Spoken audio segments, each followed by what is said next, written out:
everybody. Eric Steckel here. Just want to remind you to check out my buddies Dave and Ty on the Nez Says Show, Thursdays at 8 p.m., right on Dave's YouTube channel. I was a guest on the show a couple months back. We had a great time. So if you're a guitar player, you love guitar-related content, check out the show. You won't regret it. See you guys later.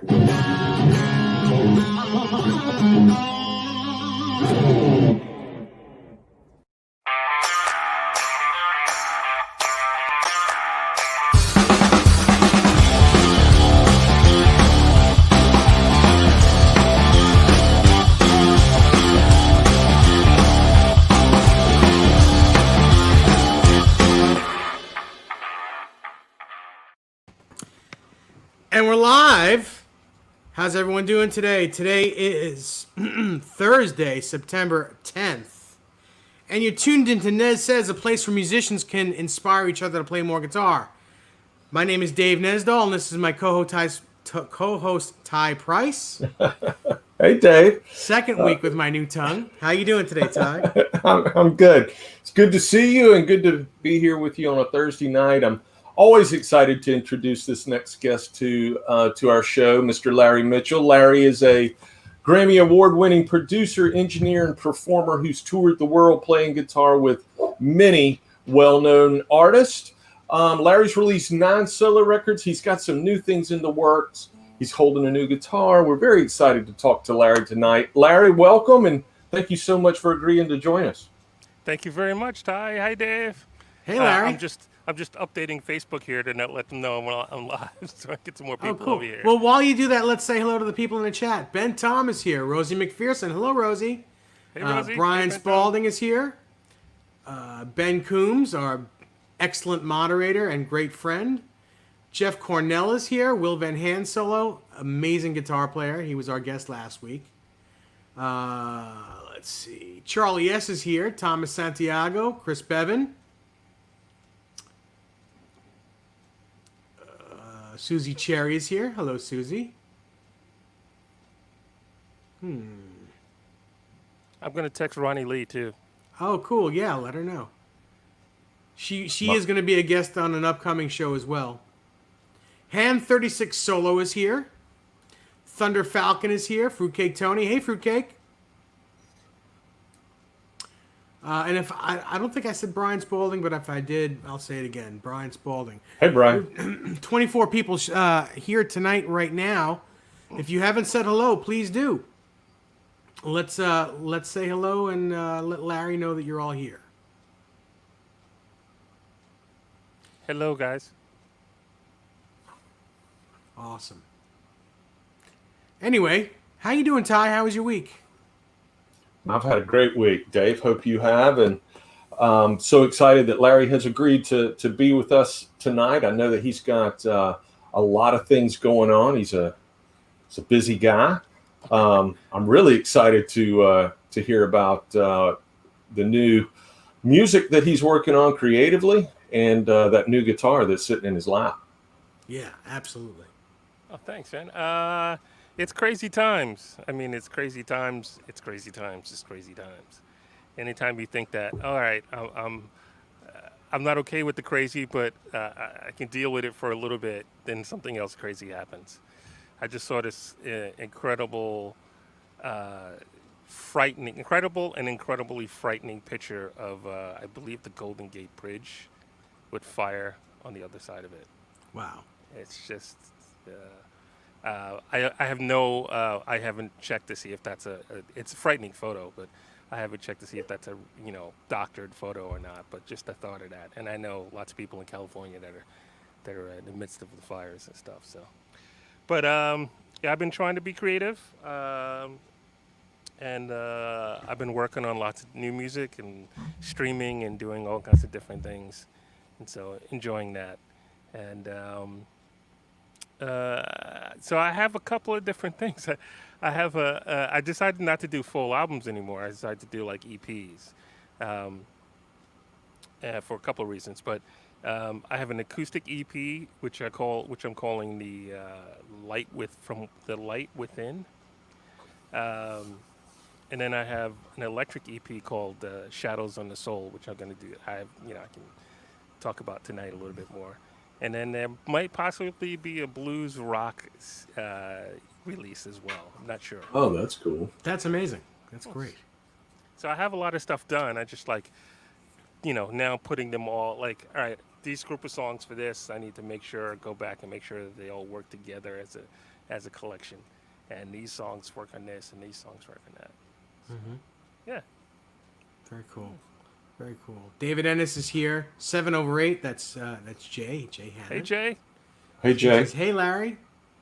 Papa Blue says, make sure you box that guitar up real good before you send it to him. I don't know if this is going anywhere. Hugh Caldwell is here. Hello, Hugh. Hey, Hugh. I can actually see comments. Cesar's Bane says, Jamie Gallagher here. Jamie Gallegos here. Very cool. All right, so why don't we get started? Tell us a little bit about the acoustic record. I know you have an electric on, but tell us about that and maybe how many songs are on the record, what stuff like that. Well, each of the CDs I'm talking about are going to be 5 songs. I think that's a good listening amount right now. Over the years, especially being a producer, producing other singers, songwriters, and stuff, I've been telling people, all right, for me growing up, 10 songs was an album. And then when the CDs came out, people started putting 15, 16, 17 songs on there, and that changes the listening experience. And I think now, I don't know if a lot of people have enough time that they sit and listen to an entire record. And so I always used to say, if you put more than 10 songs on a record, the 10th song better be absolutely amazing, and everything after that better be really amazing. And now it's like, I'm not sure if people have the attention span to listen to more than 5 songs in a collection. So I'm going to do 5 songs, and then they're also structured in a way that if you... I separated. I did an acoustic CD back, as you know, Dave. You helped tour with that. Yeah. Escape back in '95, and it was an all acoustic, record, and it's cool. It's a nice collection. I need to do Escape Acoustic Volume 2, but since then I've put acoustic songs on almost every electric record. There's at least 1 or 2 acoustic songs in there, and. So I get people go, I really love this acoustic song, or I really wish there was more rock and stuff. So this way, if you're really into the acoustic and you're in an acoustic vibe, you can listen to that collection of 5 acoustic songs, and it takes you on a journey. And then when you want to be revved up and hear some guitar, some distorted guitar or stuff like that, or different textures, you can put on one of the electric EPs. And if you're in the mood to listen to a lot of stuff, you can put them on. You put them all on.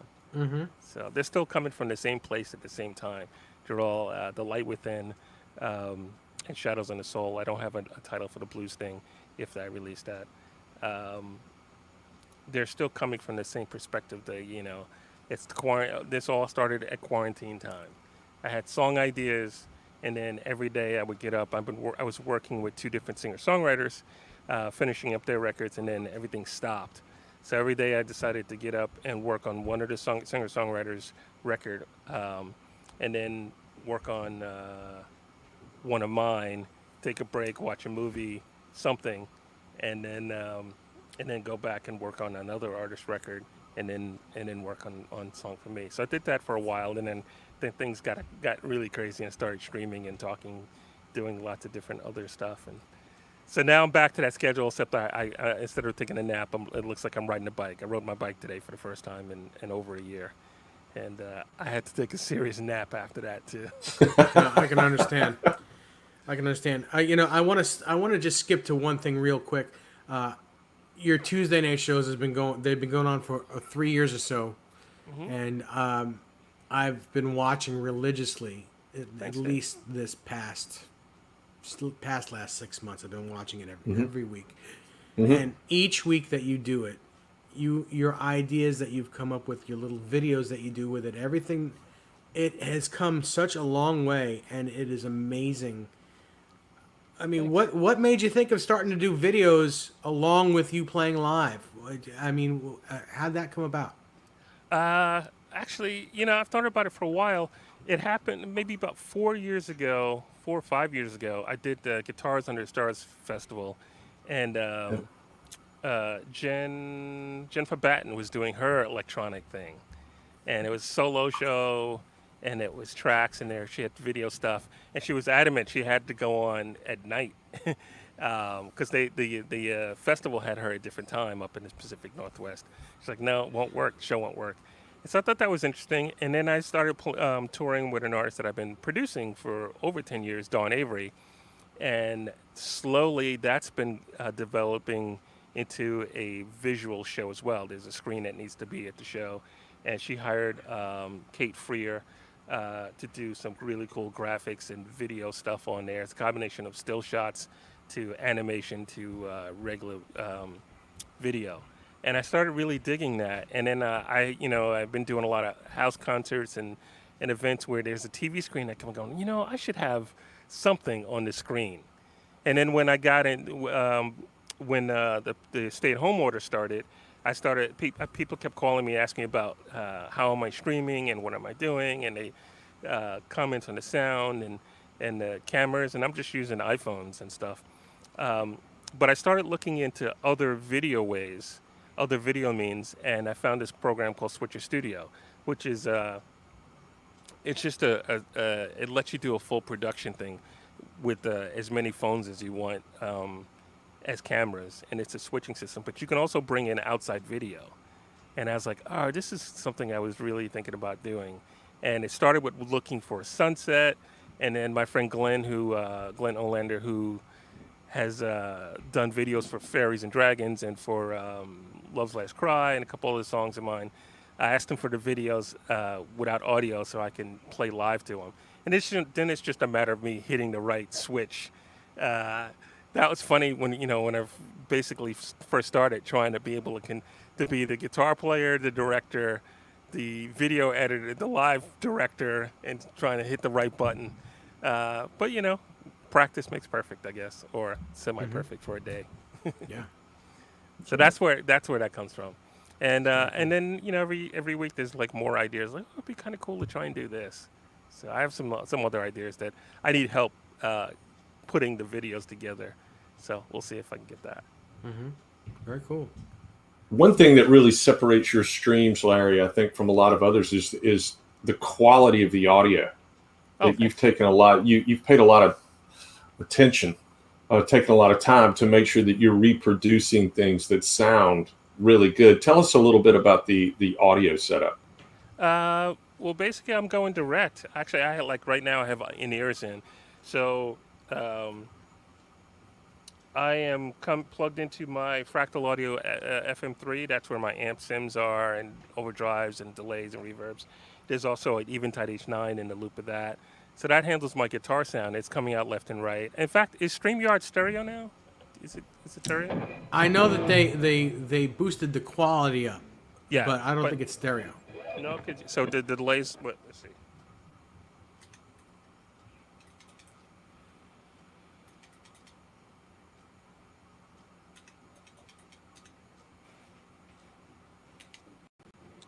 So these delays aren't bouncing back and forth. Does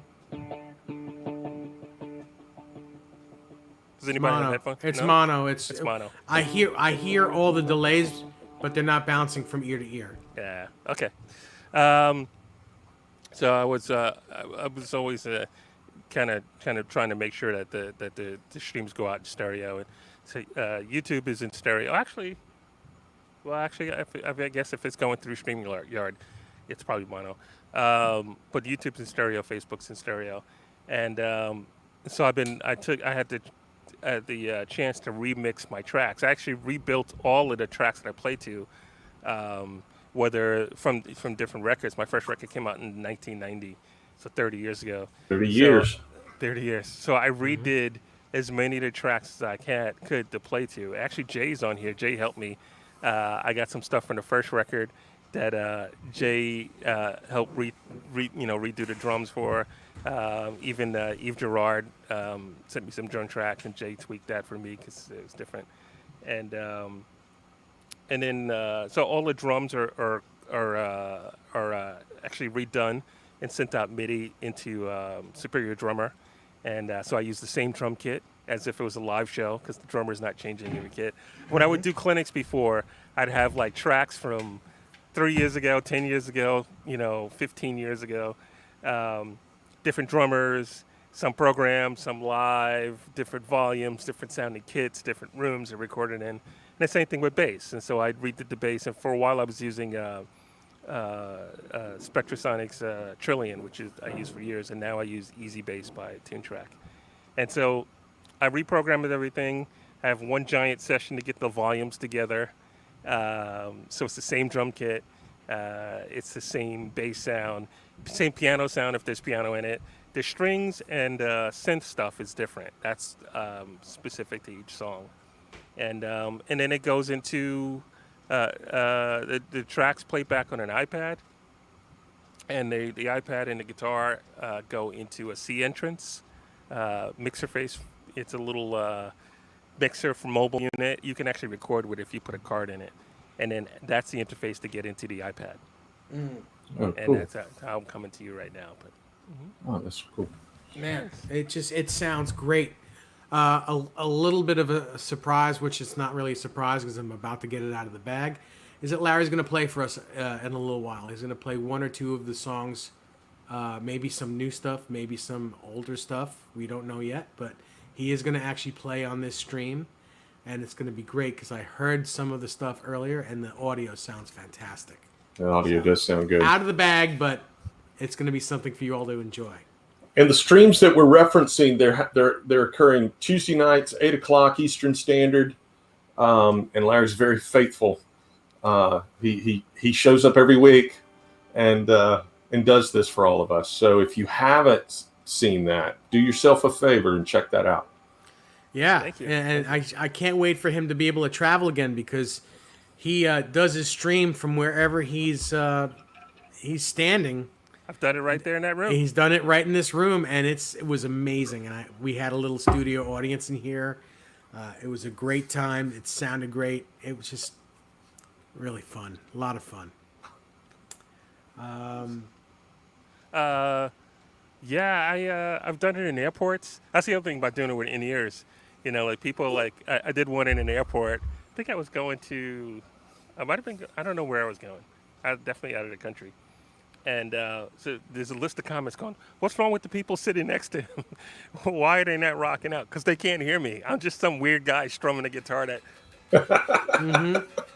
And I'm, meanwhile in my head, it's like, It's amazing. It's just amazing that you can do that now. That you're able to do that it's been and fun. not bother anyone. It's just incredible. Not that it's a bother, but you may get some 80, 90-year-old person next to you like, stop playing that noise. But it's not noise. You know about the Joan Rivers show episode? Yes, you've told me the story, but I don't think my fans know about it. My friends and fans over here. It was 30 years ago. I had recorded my first record, and back then you did a record. You waited 3-4 months before it actually came out, and so they said record companies like, don't do anything, don't play any shows, don't do anything. I'm like, wow, all right, that sucks, but all right. And then finally they call up, one of the guys from the promotion department calls up, and he goes, hey, there's this TV show we think you should do. And I'm like, oh, cool. And what is it? And they said, it's the Joan Rivers show. I'm like, what? It's the Joan Rivers show. It's like, really? Yeah, don't worry, none of your friends will see it. Like, okay. And then he's talking some more, and he goes, yeah, and don't just ignore the theme. I'm like, what's the theme? He goes, wanna be rock stars. I'm like, wait, do I have a record deal? What's going on? And he didn't tell me that every time I sit in the chair, they would put like the lettering, the lower third that says Larry Mitchell wants to be a rock star under my face, basically. But That's so funny. so I'm like, all right, so Joan Rivers show was live at 9:30 in the, I think it was 9 a.m. or 9:30 in the morning. I can't remember which one it was, in New York City. And you have to be there like 6:30 in the morning in order to be ready for it and sound check. And so I show up there and unload my rig. And the first thing is the electricians come by and go, oh, I don't know if we can handle that. I'm like, it's just a guitar rig. It's got a lot of lights. Dave knows this rig. It was 16 space shock mount rack with a Oh, yeah. 2290 and a Mesa Boogie quad preamp and a bunch of stuff, and then another rack with power amps in it, and then a bunch of 412 cabinets. And like, it's just a guitar rig. It's a lot of lights. You can do it. So they actually check the voltage coming out. They go, oh yeah, we can do it. I'm like, there's more voltage being eaten up by one of your stage lights. Than the rig. All you need is a 15 amp fuse if it's going to be in one by itself. Yeah, but they're not used to that, so they were like, what's the deal? So I set up, the way they had the show is you come out on the right side, and then there's a clear space, and that's where we set up, and there was a piano there for one of the others. There's 3 people. Also, this is a competition, which they forgot to tell me, which it wasn't really, but it was set up to look like a competition. Mm-hmm. And so clear space for the audience, and then seats, and then a platform for us to sit down, and then Joan is standing on her platform for her stage. And I distinctively heard the director come out and say to the people that are load the audience, goes, all right, so put the young people right here. And so we go on, we hang out, and then they move us to the hallway. They're not in the green room. We're in the hallway right outside the studio so that we can get on fast. The first guy goes on, and it's like, we can't even see it because there's no screens in there in the hallway. And he comes back, and he's like, man, that was the hardest thing I ever did. We're like, why? What happened? He goes, and we're like, what's going on? And then they're announcing me. They're like telling me they got to go out there. So I didn't hear why. And next thing you know, and I used Joan's clip on my show on Tuesday night. So, every Tuesday night, if I can remember to hit the button right, Joan introduces me. So she introduces me like I'm 5 years old. And now we have Larry Mitchell on the electric guitar. I come out, and the song is from my first record called The Seduction. So I come out, and I'm like...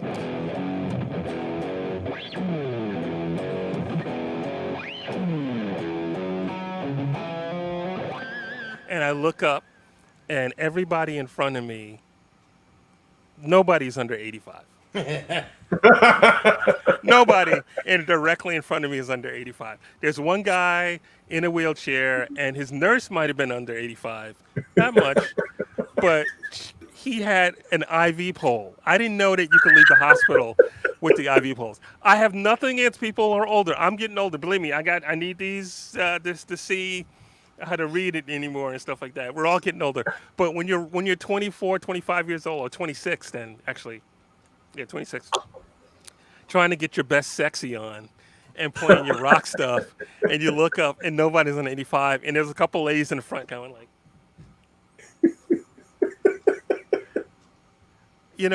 I'm like, all right, look away. I'm like, look away. I look at Joan, and she's looking down at her cards and stuff like that. I look back, and then I could kind of hear screaming from the top. And I kind of finally able to look over there, and it's all the young people. Instead of putting them where the director told them to do, they put them way in the back. And this section was for, I think in the mornings, they used to bus people in from nursing homes. God. And they put them, and that's why that was cleared, for wheelchairs, literally. They built seats around how many wheelchairs they had and stuff like that. And I was like, okay, all right. And I do the show, and it was just really one of the most bizarre things. And of course, everybody in New York had a cold, so everybody in New York saw it at the time. Mm-hmm. Yeah, so what I really want to know is, were you wearing those black leather pants that you used to wear? No, I was wearing... Thank God! I was wearing jeans with the zebra print on it, I think, and I had the zebra vest on, not the coat, not the long coat on. Uh-huh. Oh, that's great. Okay. Very cool story. So this morning, I think you posted this morning a small video clip of you and TM Stevens. Yeah, it was from one of my birthday shows. I don't know if you remember my birthday shows at the Cat Club, where like it's just crazy packed with people. And I do. Now, was that in Was that in California though? Because I remember you saying, "Have a good nam." No, I'm pretty sure that was the Cat Club. That was okay. Because if it was the Cat Club, I was there. I was probably handing you guitars that night. Or was that Gil? That was earlier though. That was I think that was probably 90 or 91. So that probably was Ira. Oh, okay. Or Jimmy. I don't know. I think it was Ira or Jimmy.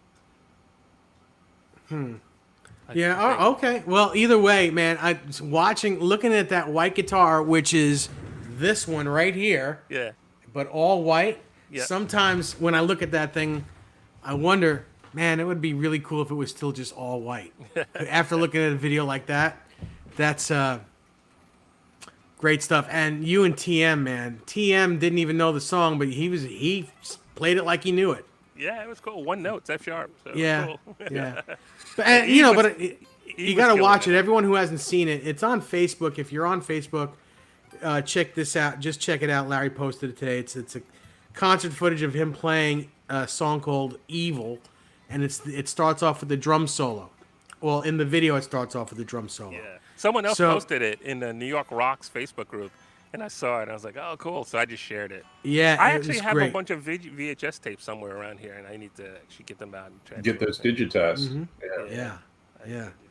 That Jay Hannon video said from the he- bottom he- line. Jay says that he still wants / needs that coat that you were talking about earlier. The coat? The coat. Do you still have that thing? Oh, yeah, it's in my mom's closet. I can't get one arm in it really now. I was like so So, thin. so Jay, there is a chance. There is a chance. Jay's not tall enough. It'd probably be draping on the ground, but he's definitely thin enough for it. By the way, hello Jay. Hi, Jay. Let's see. Let's just Dwight Bailey's here. Hello Dwight. How are you? Hey, Dwight. My mom is here. Beverly Cooper Tours. Hi mom.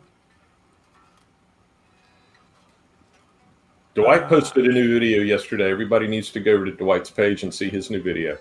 Oh yeah, I gotta go see that. Except do that after this show's over, please.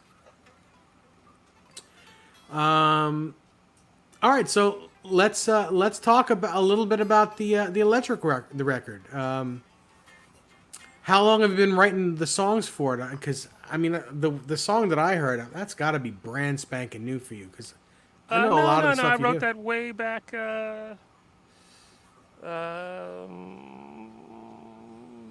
What is it? Friday?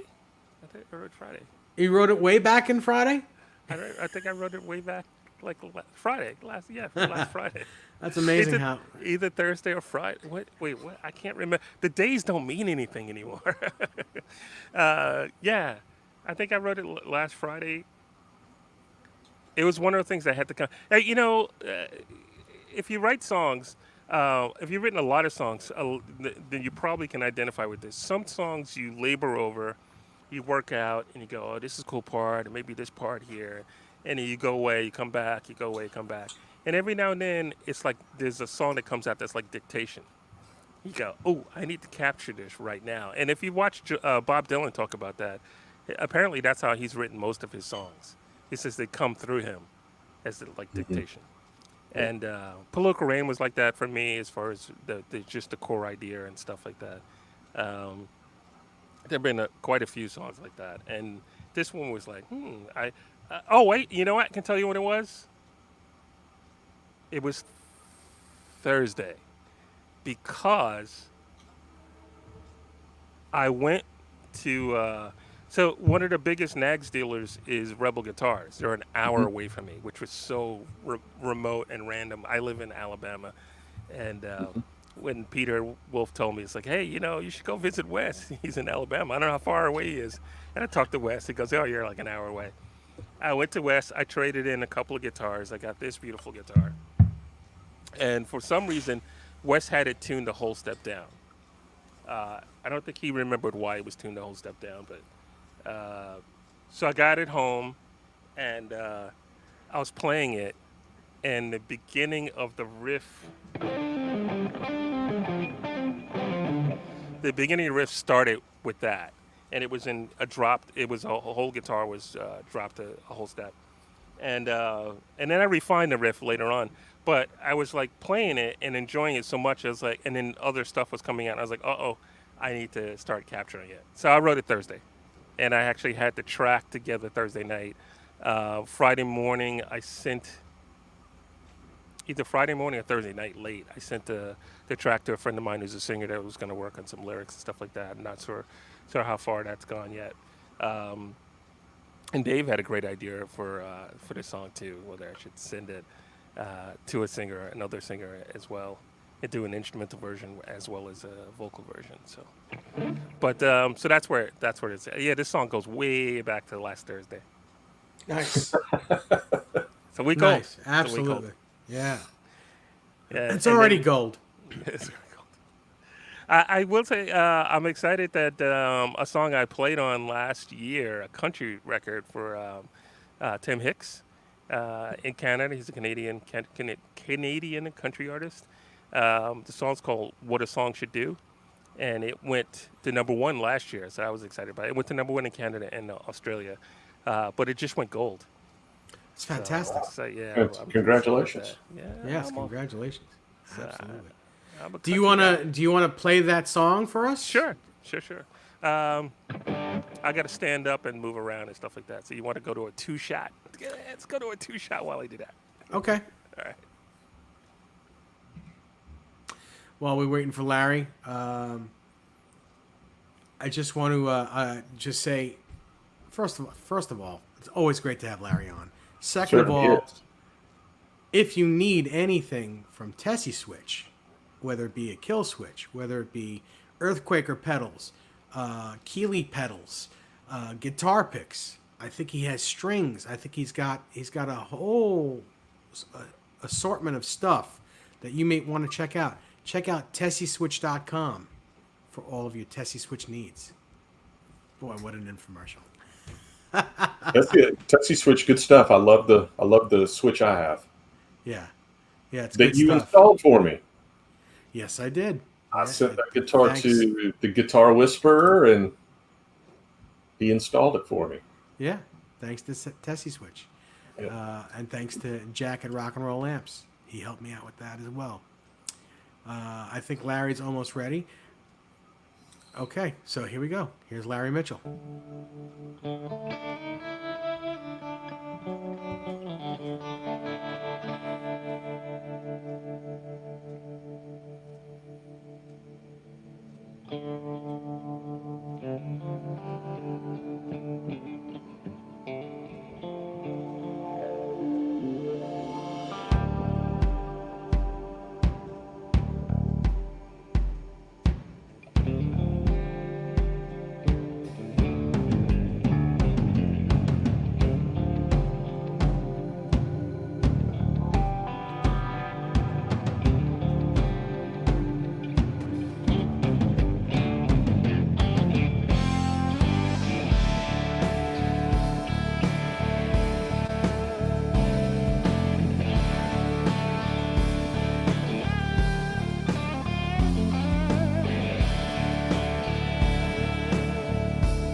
Larry Mitchell, everybody. Wow, how about that? That's a great song.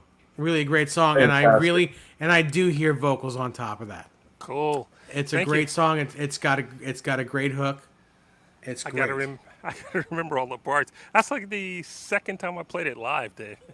I mean, on any in front of anybody. Wow. Well, That's fantastic. before we go any further, Larry, show that guitar strap on your guitar right there, and maybe show us another one with conchos. I think I see behind there somewhere. Yeah, That this is the strap is snakeskin. from Jody Head. Yes, Jody head strap. Yes, these are Jody Head straps. This is Jody my- Head is the sponsor of this show, and she makes the most amazing guitar straps. And those are two of them right there. The one with the conchos is a Larry Mitchell. That's a Larry Mitchell strap, isn't it? Like Yeah, that's my an mom's official Larry Mitchell strap. Mm-hmm. I think you can Yes. get one of those if you want to buy. They're expensive, but they're high quality, top quality. Jody makes and- great stuff. Yeah, she'll make you pretty much anything you want. But those are two of them right there. So check them out and check Jody Head out at jodyhead.com. Cool. Nice. Well, that song was great, Larry. Really Thank amazing. Fantastic. Thank you. I got. Thank you, Ben. Ben just listed the website for Jody Head. Nice. Yeah, I wonder if Jody's watching tonight. I called her earlier and well, I texted her and told her to watch, and she said she would. So, hi Jody, if you're watching. It's 43 people watching us at the moment. Cool. If you haven't given us a thumbs up, just do that. Just Hit click the on it. subscribe It's button. real easy. Subscribe to the channel. If you haven't already subscribed, if you have any family members or any friends that are into this type of thing, music, guitar, anything like that, please ask them to subscribe. We really appreciate it.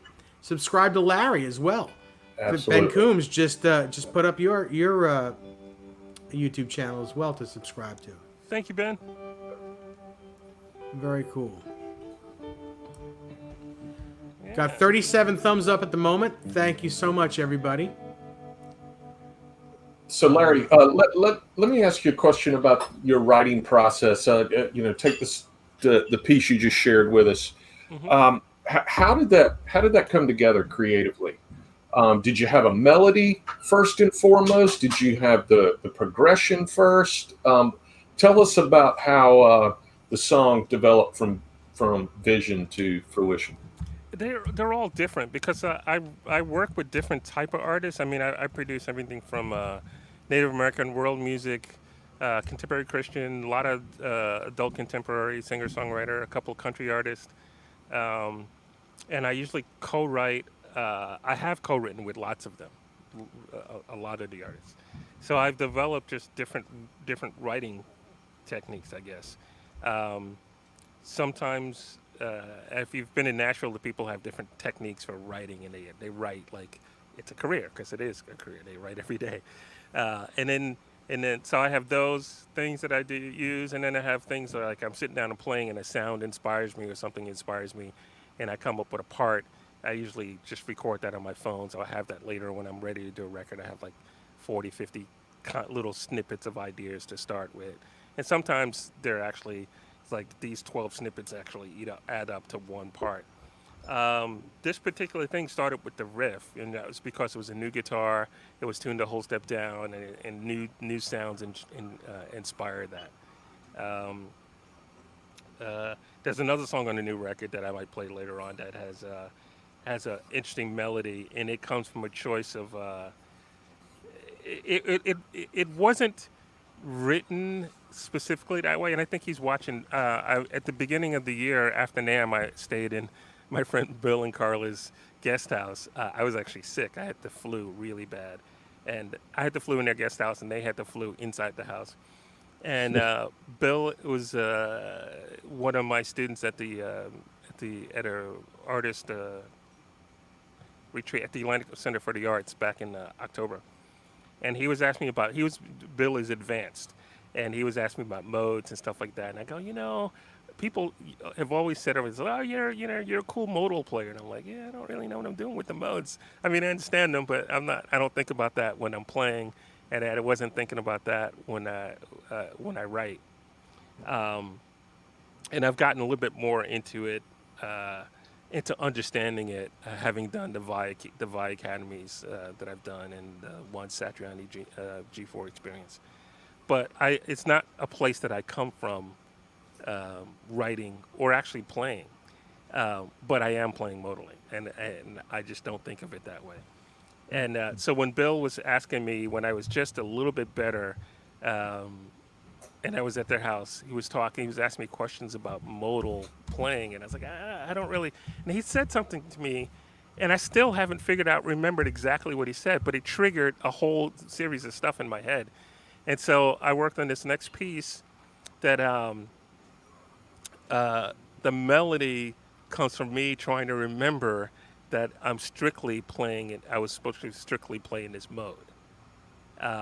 So the melody is it's just a memory exercise. Well, I was working on memory exercises to make sure I stayed in that. I don't really, like when I say I'm not really a modal player, I don't sit down and say this song is in this and I'm going to play in this mode, only in that mode. I play, for better or worse, wherever the energy takes me.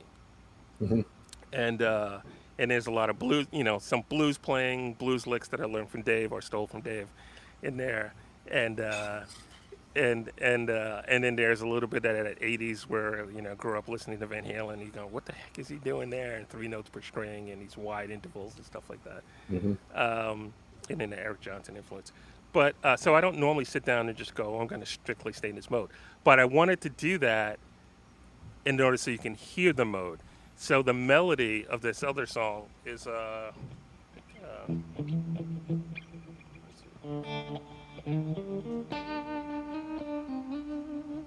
it's so I look at the song, I have to play it, that I look at the song in the key of C minor pentatonic. Mm-hmm. But the melody is this E flat thing.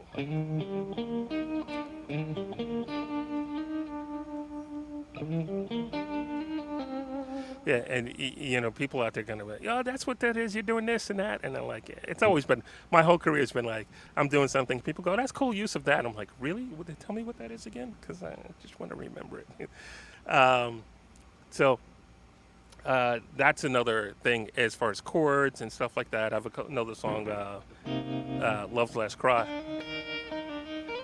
where I'm kind of staying in a specific mode area for the melody, and then that's all thrown out the window when it goes into soloing. Or that's a great solo too. It's a great song. Do you start that in on acoustic and then you go into electric at the end? Nope. No, maybe you're thinking of Family Angel. That might be it. That's definitely kind of. That's it. Yeah. Right. Yeah. Okay. But that's a great song too. Real quick, Thunder Falcon asks Larry, do you ever get writer's block, and if so, how do you handle it? No, because I'm not always writing for myself, so I don't think I get writer's block. When I'm producing an artist, I have to kind of put myself in a little bit into that vibe. Just for recording choices and engineering choices and guitar choices. I still have to be me as a guitar player, but I still have to fit in that role like a sideman. And a producer is the same thing. And then I'm usually playing bass and programming drums, or badly playing in a lot of editing live drums. So I have to put myself in a different position, a different mental state, mental position, not mental state. And by doing that, there are all these new ideas that I go, I would never really write like this, but this is that person. So I would use something that I don't normally use. Mm-hmm. So that's one way to get out of a writing slump, I would think, is just put yourself into a situation. It's like, how would I co-write this song with so-and-so? And the other thing is I've learned, and through teaching, when you're having a little creative slumps, not necessarily for writing, but like when I'm producing something and I need to fill something out with different keyboard sounds and stuff like that. in the morning I get up and I would do mundane tasks, like backing up hard drives, um, just sit there and play the guitar while I'm backing up the sessions and stuff like that, or opening a session up, laying down a keyboard part, and then just cycling through sounds. I have thousands upon thousands of synth sounds, and I have a terabyte of drum sounds and stuff like that. So when you sit, then one of the most annoying things to do is sit there and listen to something play for 4 bars or 2 bars, and go, no, that's not the right sound. And you click to the next sound. No, not the right sound.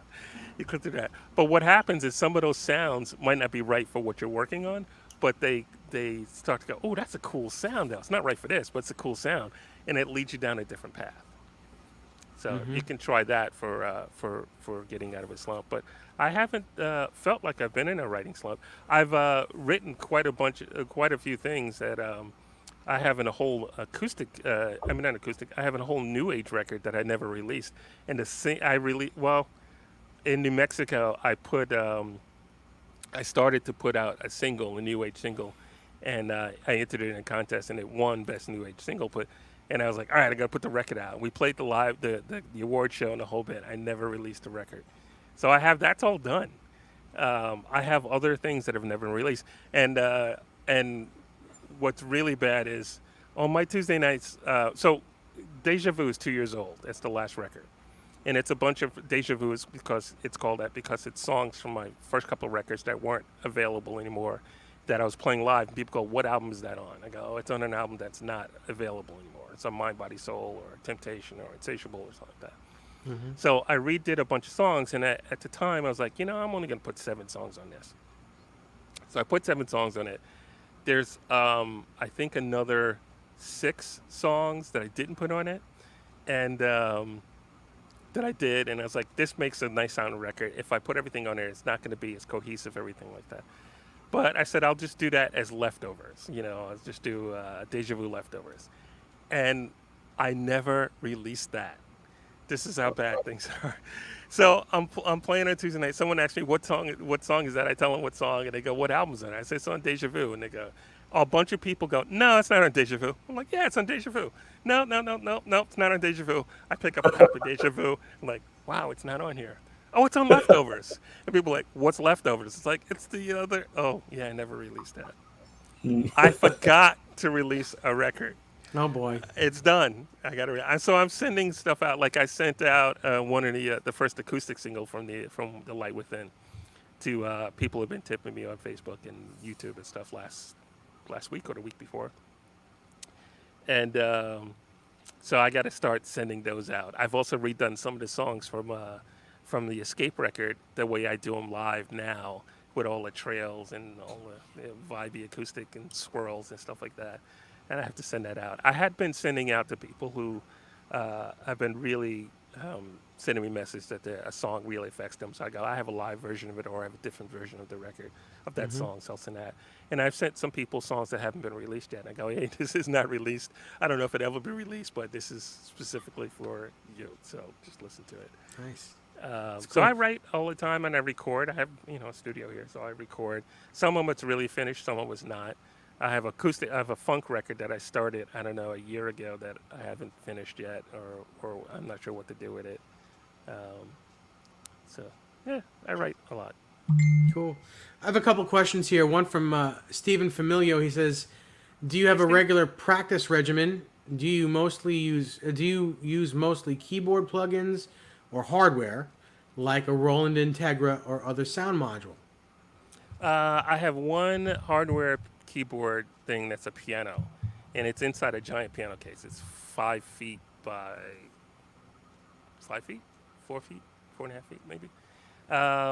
Everything else is I use Spectrasonics keyboards. My friend Glenn, who did those cool visuals on the videos, Glenn worked for Spectrasonics for many years, and he designed the engines for those plugins and stuff like that for Atmosphere and Omnisphere, Trillion, and Keyscape, and Stylus RMX. I think the first 3 original ones from Spectrasonics were designed by somebody else, but Glenn did those. So I use those. I use the TuneTrack stuff for bass as well, and drum programming stuff. And I have a couple of other old ones. I use some of the stuff built into Pro Tools too. So I use those modules. As far as a practice, I don't have a set practice. I have a couple of warm-up things. Dave, you've seen that before. It's this Oh, yeah. Satriani thing. I'm gonna say this. I believe, and you can correct me if I'm wrong. You don't have to write to tell me that. Hey, you're dead wrong in that. Blah blah blah blah. Because I still won't remember it. But it's a minor 11 or 13. It's a minor 11, and then when you move the top three notes up a half step, it becomes a major.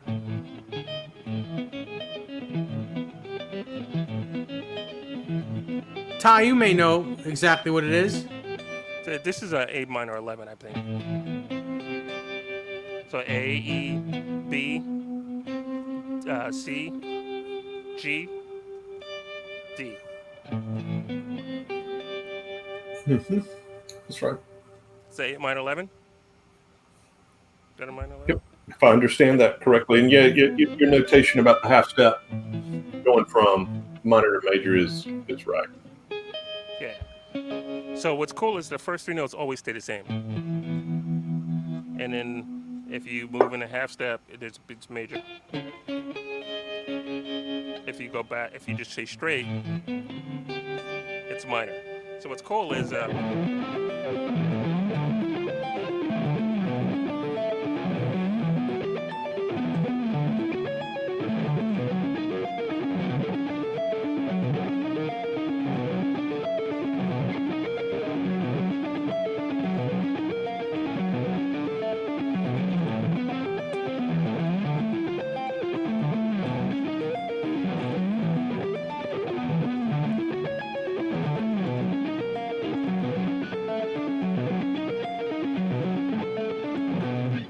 so that's a warm-up exercise I've been doing forever.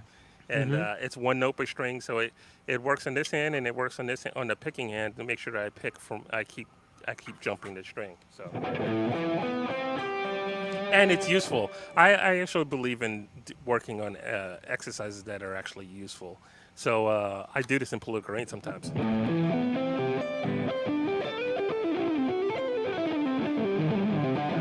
So it's I treat it as like a minor.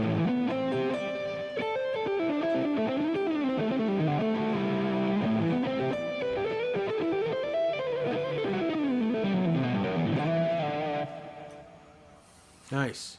Thanks. That's awesome. Boner Jams, thank you so much for the super chat. He says, ladies and gents, great show, guys. Larry, amazing solo on the new Gizmachi album. Excited for everyone to hear it. Have a great weekend. Thank you, Boner Jams. Appreciate that. Thank you very much. Thank you. I haven't heard that yet. I did it, and then I don't remember what I did. Oh, yeah, you got to hear it. It's amazing. Cool. It's amazing. Jay, send that to Larry right now. Right now. Anyone else, if you really want to get your questions answered real quickly, or if you feel like donating to the channel, we have that super chat right under there, like Boner Jams just gave. Really nice of him to give $5. I think you can give from 99 cents up to whatever you want. So if you have a couple extra cents and you feel like giving, that's great. It is not mandatory, but thank you in advance. Thank you. Larry, what's your PayPal and Venmo in case anyone wants to give you a tip? I actually need to trigger something. I believe PayPal is Larry Mitchell Guitar. They PayPal me Larry Mitchell Guitar. I think that's it. Because that's where I send you money. And then thank you, Dave. And then Venmo is at Larry with a line and Mitchell with a line 47. Awesome. That's it. I just look for the guy with the cowboy hat. Look for the guy. Yeah, that's right. Or ask me. I'll just Dave knows. forward it over from my PayPal account. The name, that is, not the money. The name. Anyway, so yeah, that's a great little lesson for everyone right there. I know you've been playing that lick for a long time as your Warm up. warm up. And you do other things too, but that every time I see your fingers go that wide, I'm like, man, it's incredible to watch his hands on a fretboard. It's incredible. Cool. Thank you. Another one I do is just keeping. It's just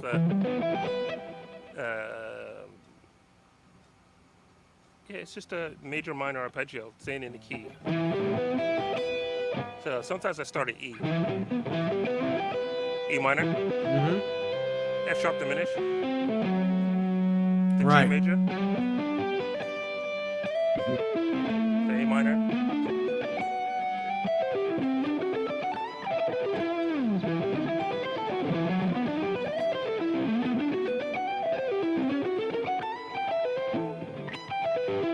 And that warmed up. Or I do like a chord scale. So if I do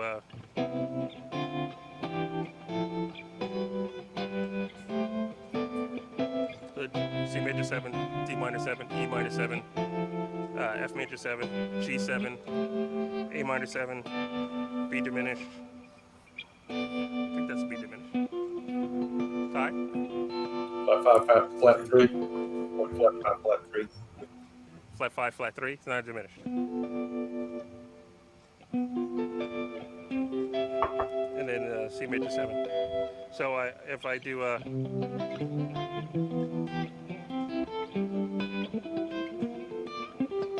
so if I'm really warmed up, I can, and my fingernails are cut.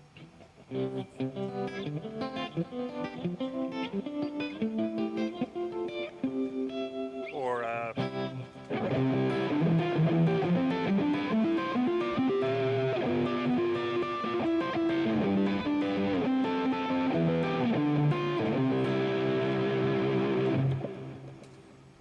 do stuff like Yeah, that. that sounds great. Thanks. That's all great, man.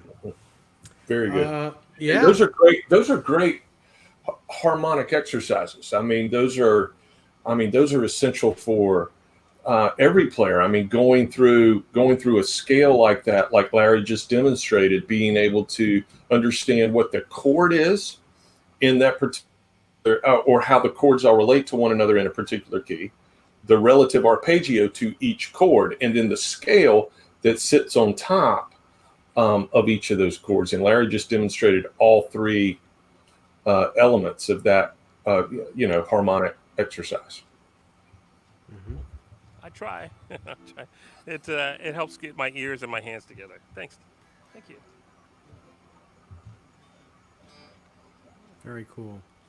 Do you want to talk about that D1 guitar in more of a just more about it?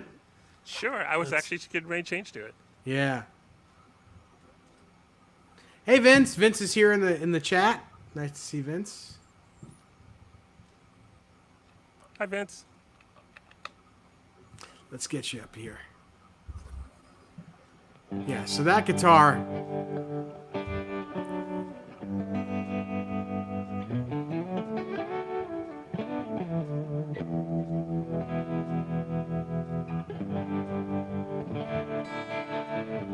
It's interesting. The way I have my sound set up, with the P90, I hear the compression more. Mm-hmm.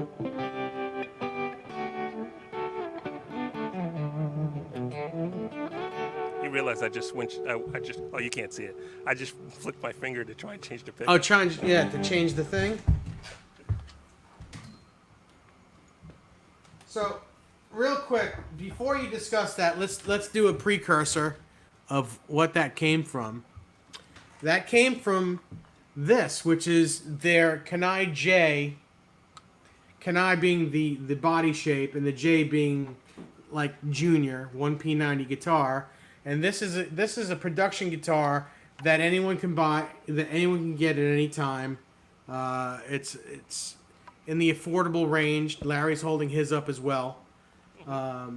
I think the unrelicked version is $27.99, and then the relic version is like $3,200, $3,199, somewhere around there. And you can get that from any Nags dealer, East Chester Music, Rebel Guitars, G Brats. You can find these anywhere. And then I think I'm not sure how they came up with the tier 1 version that Larry's using right now, but I think maybe a lot of people had said, well, that's a great guitar. What if you made a tier 1 with a beautiful maple top and some schmaltz on the fretboard, make it high-end ornate? And I think they finally listened, and they really do listen. This company listens to their people that their fans and the people that play their guitars. They absolutely listen, and boy, did they come through with that. Look at that guitar. Yeah, Beautiful. they do listen. Absolutely. And I think the idea behind the J was to have an actual stock model guitar because everything at Nags comes out as custom. And so that's something that, you order a J and it comes, you can't change anything on it. And but then you can't imagine a Nags guitar without like a tier 1 of something. You know what I mean? There's got to be a tier 1 and, or tier 1, tier 2. And it's beautiful. Absolutely beautiful. Yeah. It's the only tier 1 I have. I had to trade for it. Well, it was a great my trade. guitars are great. You still have your burst, which is great. You didn't have to give that up, and you have plenty of acoustic guitars. So it's I think you made out on that deal, and yes. it just like it makes you even more of a home team player. Which is very cool. Beautiful. So let's talk about it a little bit. Yeah, it's got the same Seymour Duncan Antiquities. Is that what it is? Yeah, it's an antiquity in both guitars. And actually, Vic, someone's gonna send me a P90 to try. The same one they had Doug Rappaport play. So we can check it out. But yeah, it sounds great. It cleans up nicely when I roll it down a little bit and. Let's see.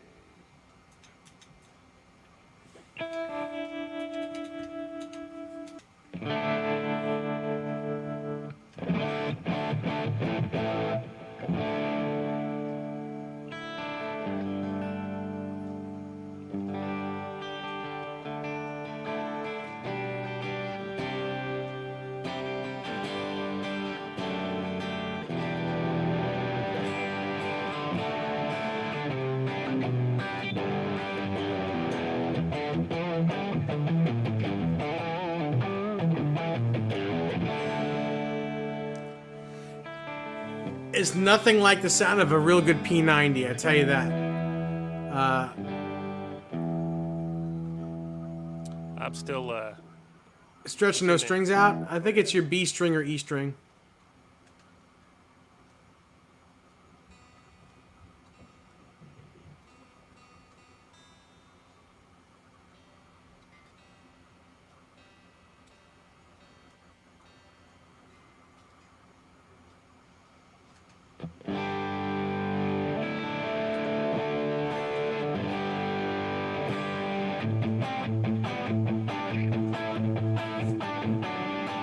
Sounds so good. Yeah, it's amazing. It reminds me of that sound that we've all heard in that decade of, starts with an 8. Well, it has an 8 in it.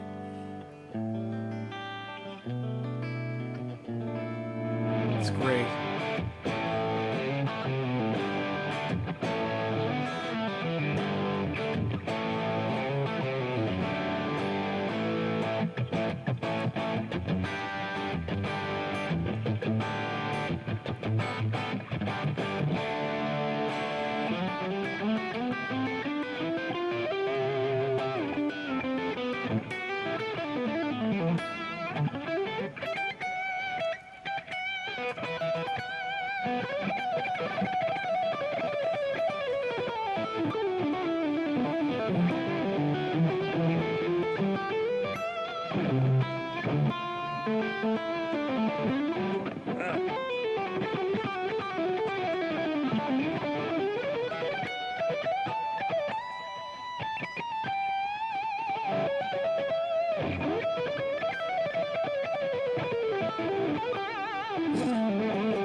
So Vince has a question. By the way, that sounds amazing. Vince Sounds has a great. question. He says, "Does the feel of that guitar differ much from the other Nags guitars?"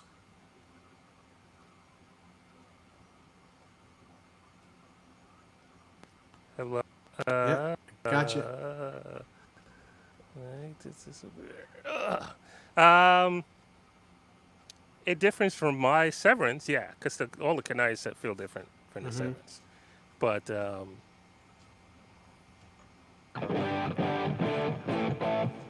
the Nax guitars are pretty solid. I don't know if you've played a couple of Nax guitars, you'll understand what I'm talking about. When I first went to the factory just to hang out and meet Joe and try some guitars, he let me play everything that was assembled carefully because they're all sold.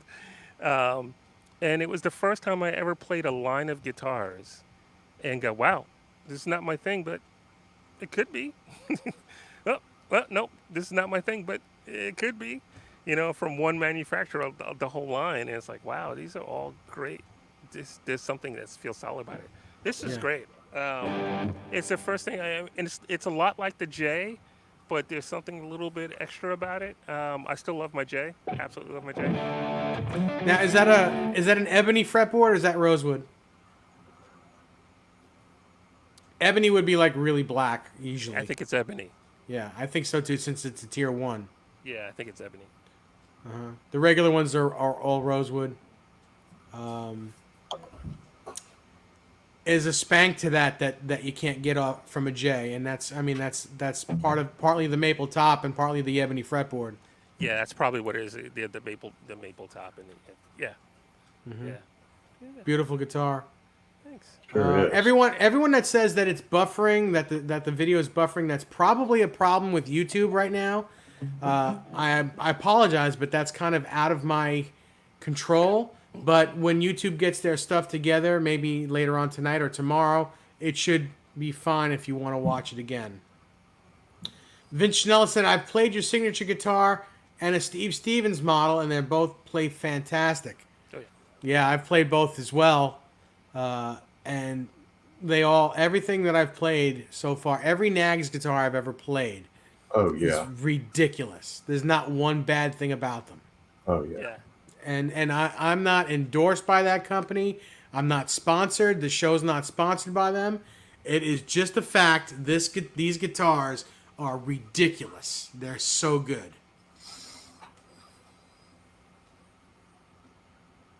And Ty has one right there as well. I was gonna say, right? Ty, you have one. What do you have, Ty? That's a candy. Oh, show Larry. He hasn't seen that yet. Yeah. Okay, hang on, I'll grab it.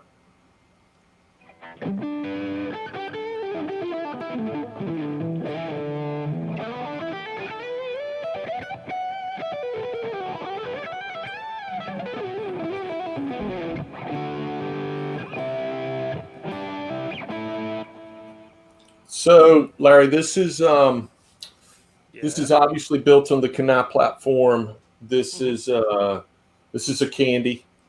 So, a replica of that '60s burst Yeah. that several artists have had. My understanding is that Nags made 11 of these Yes. guitars. Very lucky to have grabbed this, and I grabbed this during COVID. Oh wow. So. Yeah. Great guitar. This is not my first Nax, but this is a pretty amazing guitar. I really love it. I really love these pickups, these Seymour Duncan Candy pickups, and I know that Eric Steckel has been playing this model as well. So, in fact, in the intro video that Dave used tonight, Eric was playing the guitar. So this is number 10 of 11. Okay. Awesome. Did Yep. Eric they designed those pickups after the original '60s pickups that were in the original? Good question. My understanding is that, and I think I'm right on this, but I could be wrong. My understanding is that they reverse engineered everything on the guitar whenever Joe and Peter had it, and then they built them all, and that Duncan reverse engineered the pickups. Okay. and they sound absolutely amazing. And I know that these pickups are coming in, are now beginning to appear in other models. A good friend of mine, Jay, had bought a Kanai earlier this year, and it has candy pickups in it. Nice. Yeah, so Nags is doing some really good things with these guitars. Yeah. Yeah, Absolutely. and those candy pickups are lower output than normal high performance humbuckers. They're more like vintage humbuckers where the magnets have kind of dropped a little bit, and they're rounder sounding, less peaks. You have to work your amp a little harder for them to work. You know, you hear the sound of the wood of the guitar a little bit more with them than you do the pickup, which is Well, very cool. They're very articulate, but they do have a bite with them, and of course, I'm playing it. I like playing this guitar a lot with, medium gain to more aggressive gain, Yeah. kind of thing. And when you're doing that kind of thing, that articulation really, helps with everything that you're playing. I mean, it's honest. You hear it, sounds great.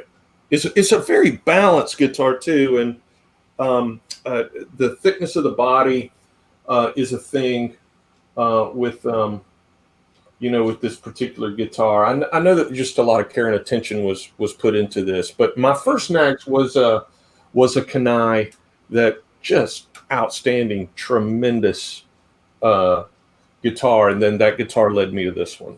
So Cool. yeah, big fan. Nice. Yeah, they make great guitars. They absolutely make great guitars. We Beautiful. can't playable complain piece about of that. art. I gotta agree with you. They're leading the pack in high end guitars. Excuse me. Well, we've had several conversations on this as about it's never been a better time for gear.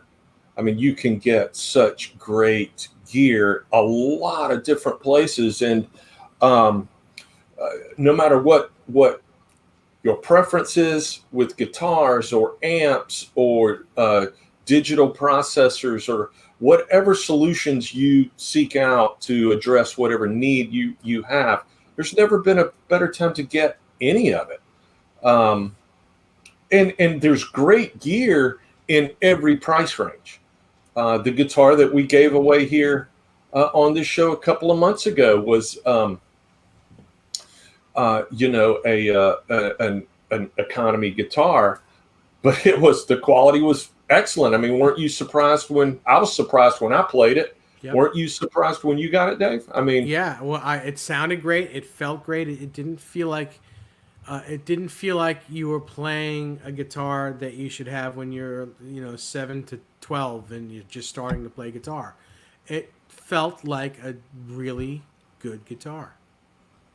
It didn't feel like a $3,000 guitar. no. But it was, if you were to say, forget the name on the headstock. If you were to say, here's a guitar, it's $499, play this, you would think that it was a $499 or better guitar. I think there was a time when in the '80s where cheap guitars were really cheap. They were really bad. They were bad. And then your medium guitars were pretty good, and then you had obviously the more expensive ones.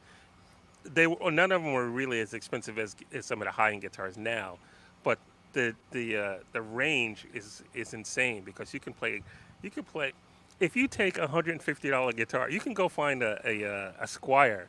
You might have to go through 10 of them, but you're like, well, this is cool, and you'll find a couple like, whoa, this is really a $300 guitar. This is great. And then you go to the next level, and then it's a lot more of them are consistent out of the group that you try. And then I think the consistency happens. The level up happens, sure, but the consistency happens the higher you go up. But Yeah, you I can agree. get some really amazing, inexpensive guitars out today, and gear in general. Well, here's a quote from the winner of the guitar, He said it plays good and it sounds good. There you go. It's the winner, and that's the guitar right there in the photo. Yeah. The I Nags has one extra element though. Is that when you open that case, you go, "Oh my, this is mine. I'm gonna play some guitar." There's a missing element that happens with Nags guitars. You kind of go, "Yeah, I'm gonna play this. I'm gonna play this," and the inspiration factor. And that's really the key. I mean, the key is really finding the instrument that drives that inspiration or drives that particular piece of creativity. For you, I mean, you were talking about this new song. You got a new guitar. It was in a different tuning. It drove some creativity, and that's why they're here. That's what they're for, right? To inspire us to do something with them. Yeah. Otherwise, you'd have one guitar. That's right. Yeah, that's God exactly forbid right. I have one guitar. See, these are concepts. These are concepts that my wife doesn't completely grasp. So, why do you have so many, and how many more do you need? Are two very popular questions in our house. Well, if you start getting matching boots, that might help. Well, so you can relate. Say, I'm playing the blue guitar. I need some blue. I need some blue boots. So, You do indeed, Tim. Tim, you've got it. You said one guitar. I don't understand. That's exactly right.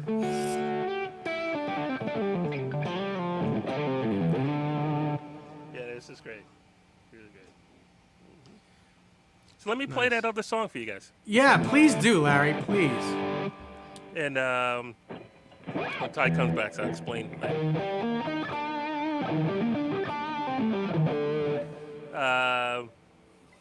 So I think, is Ty you back yet? Yeah, I'm here. Yep, he's back. Okay. All right. So just quick things you can watch, and hopefully I won't mess it up. So I'm thinking of it as C minor pentatonic.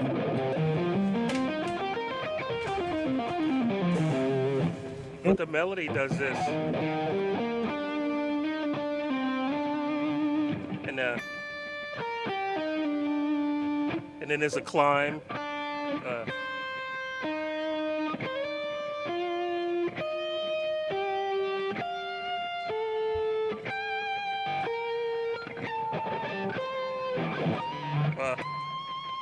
think that's it.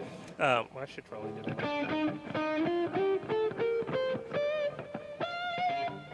Yeah, that does not stick to. Nothing else sticks to the C minor pentatonic till I get to the solo. Mm-hmm. So, if you can analyze all you want, I will not be offended. One of my favorite things is John Finn had me do a clinic in Berklee School of Music in Boston, in early '90s, mid '90s, and we played in a classroom, and we did. The third song we did was Political Rain, and John stopped us right there, and they ripped it apart and explained all this cool stuff that I was doing. That I was like, really? I'm doing that? Cool, I should write this down. Really? And then I had the same experience with Eric Johnson. I opened for Eric Johnson once, and after the show, his tech goes, "Eric wants to speak with you." I'm like, oh, crap, what did I do wrong? And I go up there, Eric's sitting there with his little practice amp and his guitar. He goes, "Man, that was really cool what you did. You did this and you did that." And I go, "Eric, it's a G major, the F. It's not anything." He goes, "No, you were doing this and you're that." It's like, okay, same song.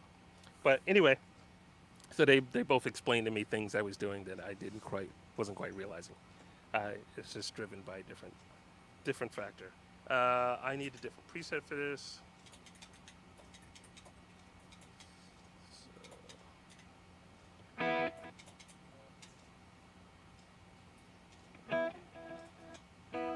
New song, so. Oh, that's not right. I'll do, nope.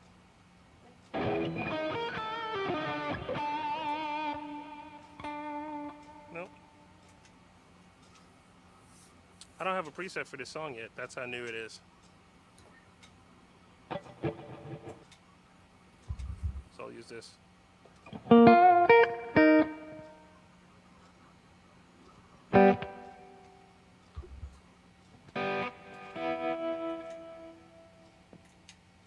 Okay, here we go. All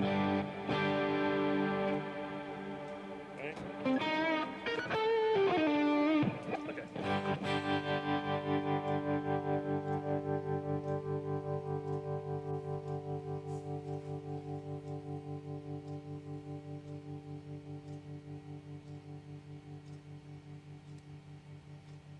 Oh, this is Shadows on the Soul too, the title of the new EP. And maybe not.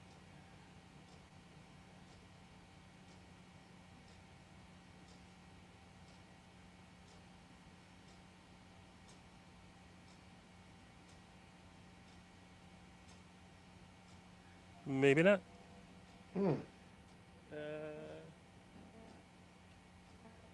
Maybe you should call it Ghost in the Machine, because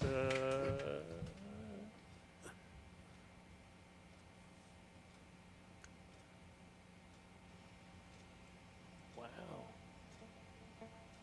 That's okay. We're here for you. Good night, Jay. Good night, Jay. Good night.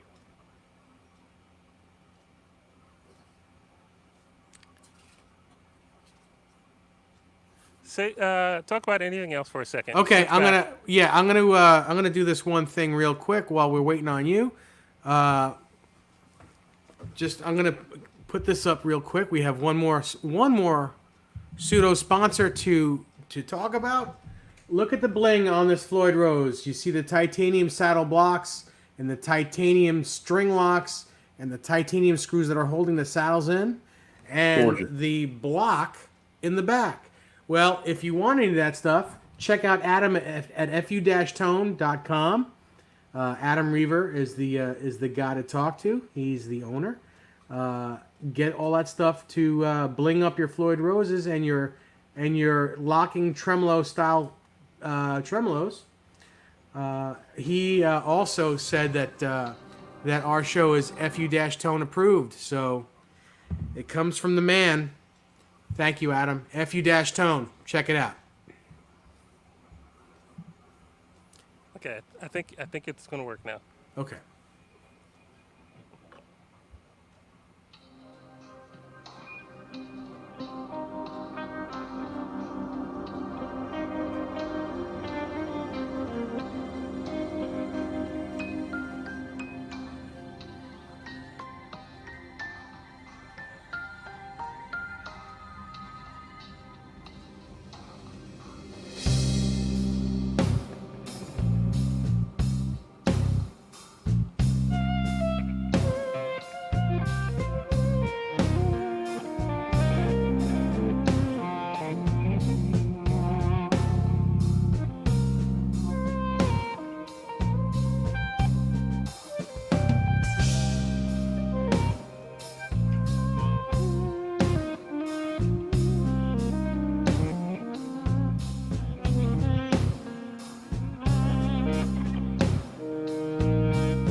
Man, that was great.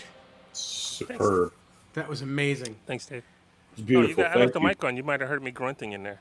No, didn't hear any grunting. All right. Not this time. It was amazing. Good stuff. Thank you. Man, Vince says, digging the new tunes, Larry. Tim Noonan says, this is wicked cool. Susie Cherry says, oh, I'm liking this. Cool. Thanks, guys. Thank you. Thank you. Larry, the Coop last says he loves it. we talked, you were still using the AX8.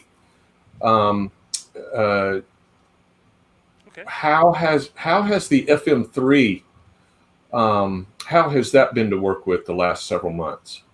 Oh, it's been great. They were still. It's a new product out, and they're still working out bugs in here and there and stuff like that. But primarily, it's been great. I've been using it every week. It sounds great. I have an XFX 3 as well, and it sounds very much like the 3. The effects and everything have pretty much stayed the same. They get little adjustments here and there. There are a couple of things on the FM3 and the XFX 3 that I can't do on the AX8 that I'm happy to do. And one is like from my first record, I have a song called "In God We Trust," which is started on the double neck, and the double neck has a D neck, and from Steve Vai, and a whole step lower. So I can. What really sold me on like staying with the FM3 live. Where is it? How come I can't remember there we go. All right. So that song, "In God We Trust," I used to play it all. I used to start the shows with. It's the first song on the record, and then the double neck became too much craziness to carry around, and I hadn't played that song for years. I played maybe about 4 or 5 years ago when I had my trio here. I got the double neck out and said, I'm going to try and do it. We did it in rehearsal a couple of times. I did it at a show. And the double neck is just because it's 2 necks. Mace Bailey built it. Jim Donahue has one as well. Most double necks, the necks are like this. Right? You put your hand between. Mine goes like that. So the 2 necks separate. So which makes the entire mass of the guitar bigger because instead of the necks coming out from here to here, they start out like that. So the whole guitar is bigger, it's heavier, the case for it is gigantic. So I just didn't want to deal with it, and especially for one song.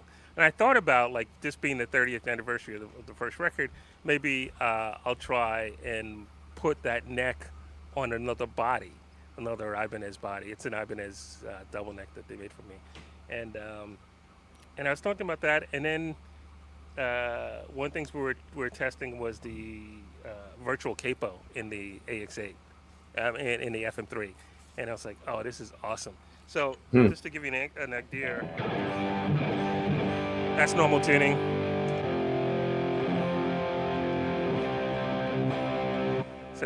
So I have in the same preset because the way that guitar worked, it didn't look different to me, but it was tuned different. But everything else is in the same spot. It's a hard way to explain it, but so when I solo, I'm soloing in the same spot that I would normally solo. So I needed the guitar not to be in a different tuning. But when I'm playing the rest of the riffs, or every riff, but the main riff, I need the guitar to be in like a D thing. So the main riff is.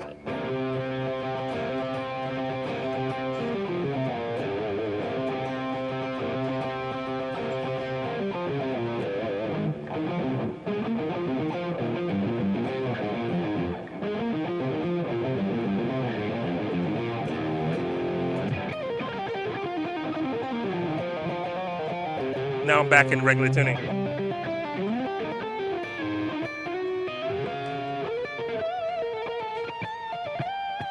And this riff is in regular tuning.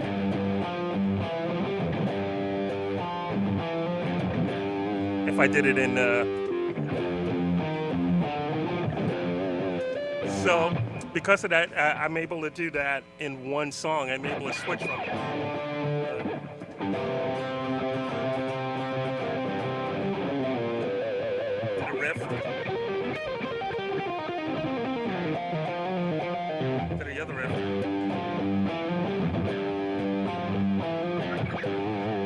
So I have to think about that song in a little weird way, but I can play the song. I can take one guitar to a show, which I never do, but I can take one guitar to a show and do that song in the middle of it, and I don't have to take one guitar that's totally dedicated to a different tuning if I don't want to do that. That's really cool. So does the FM3 have all the capability that the AX8 had, just in a much smaller footprint? It has the capability of the AX8 for sure, in a very different, smaller footprint. Okay. Because there's only 3 switches. So Right. if you really like to hit switches, you'd probably want to get another MIDI controller, probably the FC6 or another MIDI controller. Um, uh, but it has all of the same capabilities of the AX8, but it has a lot of the capabilities of the and all the algorithms of the XFX3. XFX3. Yeah. So if you have an XFX3 and you want to have another alternate rig, a backup that actually could do it, like I have the same patches in my XFX3, but without in the XFX3 I have reverb, and I could put 2 reverbs in a patch and stuff like that. With this, actually, most of my reverbs are coming from the Eventide H9, just to offlet CPU. The XFX3 is ridiculous amount of CPU power. This does not. It's cool. It's very, very cool. It doesn't have the same CPU power as the XFX3. So I have the same, and you can drag patches back and forth. So like a friend of mine, John Francis, I believe he plays in church every week, and he has got an XFX3. He was taking that to the gigs, and then he finally bought an FM3. And I think he just, copied his presets over, and you have to adjust for any kind of like CPU overage. But it's the same. Your amp sound's going to be the same. Your cabinet sounds are there, and your core settings. So it's great. If I was touring and had a guitar tech and I had, we're traveling stuff like that, I probably would take the XFX3, just because then I would keep adding more stuff I could do. But I would still have the FM3 as my backup, and probably TV rigs. When you tour, and the nightmare is when you have a big rig and they go, "Hey, we're going to do Tonight Show." I'm like, "Oh, really?" Yeah, you go, but that's on the other side of the country. Yeah. So just bring one of your 2 guitars you absolutely need, and we'll rent your amp there. And I'm like, no. So if you have a big rig, it's like, oh no, you got to fly my rig. And they're like, no, we'll rent your amp there. I'm like, no, you got to fly my rig. It's a back thing. So this way, it's a perfect fly rig, because it'll definitely fit in a laptop briefcase. My AX8 fit in a laptop briefcase. This will definitely fit in a laptop briefcase. You get on the plane, you get off the plane, and Beautiful thing. Absolutely. And, Larry, we quote you quite a bit here when we're having discussions, analog, digital discussions, and we quote you quite a bit around your the point you made. A very good point the last time we were together, and saying, look, this is about consistency for me, and when I'm traveling and I'm in these different places and I'm doing these different types of things, this isn't something that I have to worry about over here, because I'm always consistent, and that really resonated with me, in that that's one less thing that you really have to deal with when you're going from gig to gig. Yeah, and if you're doing a gig that's important to you, consistency is definitely a factor. If you're doing a sideman gig, if you're doing your own thing, but you need to get there, and you can't go. When I did the Billy Squier tour, Dave, I think you remember, Billy had those road cases. There were 12 heads that he carried. And he would check out which head was working in which venue at the time and stuff like that. And then they were sending, some of them would just blow up, or they would just not work, and they'd send them back to get, tweaked or worked on and stuff like that. That was eye-opening. I was like, wow. I mean, it sounds great, but wow. And I don't feel like I'm sacrificing anything for tone-wise and sound-wise by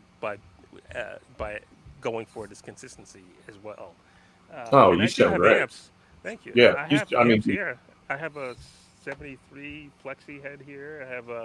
I have a 64 Tremolux that my friend Jeff gave me because I turned him on to modeling. He's like, I'm selling all my amps. I go, I want that one. He goes, what do you want it for? I said, because it's from 1964, which is the year I was born, and it's a cool amp. I still like amps. I still like tube amps, and I'd like to get one of those UAD Oxes, and you put them on the, Oh yeah, yeah. So those are very cool. Yeah, we're in a different world now, and I don't think that you can hold on to any. It doesn't make sense to just hold on to. Oh, I'm a tube purist. A lot of guys are like, oh, it's tube amps for me and stuff like that. Most of them aren't out gigging that much, and then when they do get out and they start gigging a lot, carrying that tube amp in and out of the car and in and out of the gig, and then if it goes stuff like that. I mean, it's still great. I go to jams I was before COVID. I would go to jams and I'd start to take little pedal boards and plug it in and go, hey, this is cool. And I plug in every now and then. I have a couple pedal boards here and plug it to my amps. It's all great. They're all tools, and you want to right. use the right tool for the right job. Can you imagine Exactly. if you call a plumber and the plumber goes, yeah, I'm going to use this drill. This is the best drill. I'm only using this drill, but it doesn't fit there. But I'm going to use it. I'm going to make that hole fit this drill. And it's like, Right. so when you walk into a small club, I just did some healing concerts. I did one at a theater in Arkansas, a brand new, state-of-the-art, spared no expense theater in Fayetteville, Arkansas, and it was socially distanced. They have the air condition filtered and comes up through the seats, each individual seat. I mean, this is like Wow. just great. You can't play a 50-watt Marshall in there. You don't have a 100-watt Marshall in there. They would have been like, look, dude, what's going on? It's a theater, and I had my tones. There was just like I normally have, and it rocked. It Yeah. sounded great. I couldn't have done that there. I couldn't do my live broadcast from my airport if I was going, let me wait for this Marshall head to come down and see if it's banged up off the conveyor belt and then plug it in, and then airport security go, what are you doing? Yeah, you turn that down. So there are great spots to plug in the loud amps and stuff like that. And then with the aux, I think it's going to be great that you can. I saw Eric Johnson do a thing where he had, I think, 6 auxes, one for each amp, doing his whole rig. Which, so Eric, that's insane. great. So it's all tools, right? Used for the right tool at the right time. Dave, you have one of those little. What do you have? A Yamaha amp there? Yeah, a Yamaha THR 10X. It's right Yeah. here, right in front of me, to my right. And it works great. You got all those cool. Dave's got some cool collection of amps behind him. Yeah. Well, yeah, I have a wet dry wet rig. It's run by a EVH 5150, and then I have a 100-watt rock and roll amps. I think it's called the RR100. I think that's what it's called. It's Cool. a high gain thing, but that's running the 2 affected cabinets on the edges, whereas the EVH head is running the middle cabinet, which is dry. Okay. Cool. So yeah, And how much do those amps weigh? almost more than me. Remember the days when I you would filed my never. First of all, I would never ever take a wet dry wet rig out to a gig because I usually play with 2 guitar players, and if you play a wet dry wet, Yeah. and the other guitar player is playing through one amp, he's going to be heard, and you're not going to be heard. He's just going to drown you out. No matter how low he plays, he's going to drown you out because his sound is coming out of one thing. It's direct. It's going this way. Whereas the affected cabinets, if you're in a one guitar player gig, if you have the good back or you have someone carry it for you and you want to carry a rig like that, it sounds real good as a one guitar player rig. Maybe not with a keyboard player either. Maybe not. But I could never. I have trouble. I have a 112 Tweed amp right here that's about 30 pounds, maybe 30 pounds, 30 watts, and I have trouble carrying that. So there you go. It's all good. Remember the days of carrying my 16-space shock mount rack up I- and down steps, trying to shove it in the back of Unfortunately, your I do car? remember it. I do remember it. Back then, it was a lot of fun. It was a pain in the rear end, but it was fun. This stuff because- didn't exist then. Man, if you guys were all a fly on the wall in my Nissan Sentra, and I'm talking about like an 88, which is like a little box car, a little matchbox car, fitting a 16 space rack, shock mounted rack, not just a regular one, shock mounted. Yes. At least two 12 cabinets or I think at one point we carried two 412 Two cabinets 412s. and like 4 or 5 guitars Yes. not in gig bags, in hard cases.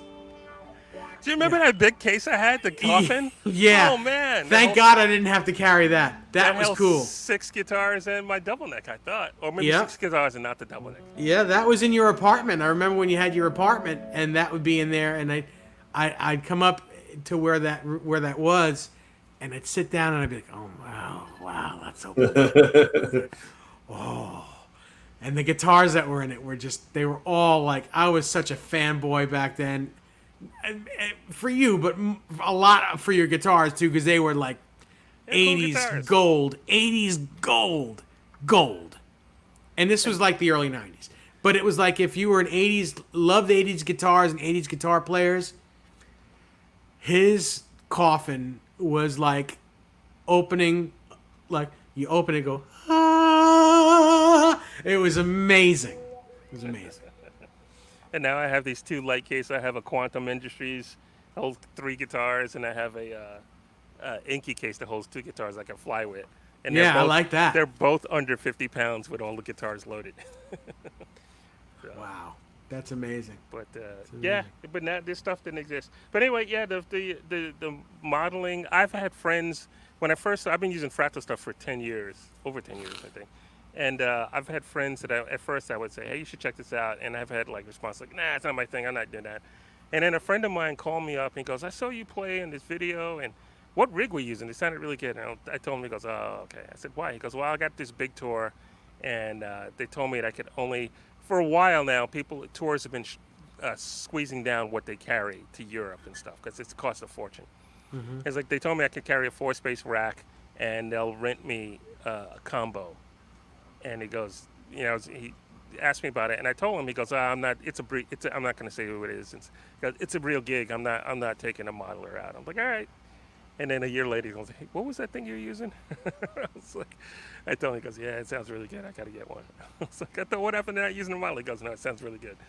So I've seen guitar players have to deal with it, and then when they do, they're like, okay. And then I have a good friend of mine for 4 years was like, hey, you sound really good live. And then we'd be hanging out because you should use amps again. I'm like, all right, but when they see me live, he goes, man, it sounds great. And then he was touring, and it was starting to deal with the realities of touring by, fly gigs and stuff like doing a country gig. And so I took him to meet Michael Britt. Michael Britt. He is from the band Lone Star. Mm-hmm. And Michael makes all those Kemper profiles. Michael's great. Just ridiculous great player, but he's got some really cool stuff. So my friend was like, in the first 10 minutes, was like, all right, this sounds great. It's great. He played. It feels good and stuff like that. And so he bought one. And this is what I'll tell everybody, especially with the Kemper. It's a different process than the Fractal. Fractal is modeling all the actual components from the amps and then putting them together, just like taking a schematic and putting it together, but in the virtual world and stuff like that. The Kemper works off a different principle. Don't have to go into it, but it works off a different principle.